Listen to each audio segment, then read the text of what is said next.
আমার দেখুন এখানে নানপুরি করব। নানপুরির জন্য এখানে আমি নানের ময়দা মেখে রেখেছিলাম।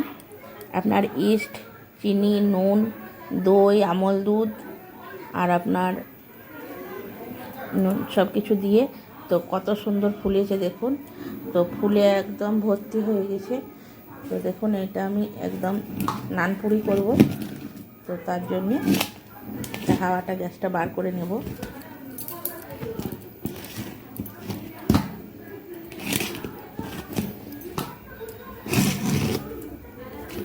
নানপুরের কিন্তু ময়দা মাখাটাই আপনার এইটা ঠিক হলে পরে সব ঠিকঠাক হয়। তো এটা ভালো করে মেখে নেব। আবার কি করে করি দেখুন পুরিটা। এটা দেখুন আমি জলের মধ্যে যে ফুটো বাটির উপরে দিয়েছি। তো এটা বাটার মাখিয়ে পরে দিয়েছি। এটা হচ্ছে ভাপা নান করছি দেখুন। তো এর মধ্যে দেওয়া আছে। এবার আমি ঢাকা দিয়ে দেবো ভালো করে। আমি দেখুন এবার ঢাকনা খুলে দেখব ভাপা নানটা। তো দেখুন খুব সুন্দরভাবে ফুলে গেছে একদম। দেখুন এত ফুলেছে একদম, সব একদম হয়ে গেছে। তো ঠান্ডা হলে তুলে দেখাবো আপনাদেরকে।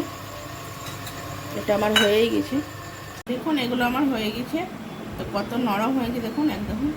তো এখানে ভেঙে দেখাচ্ছি দেখুন। এই দেখুন কত সুন্দর হয়েছে, ভেতরটা পর্যন্ত একদম ফ্লাপি হয়েছে। খুব সুন্দর লাগবে। এটা মাংস কষা দিয়ে খেতে খুব ভালো লাগবে।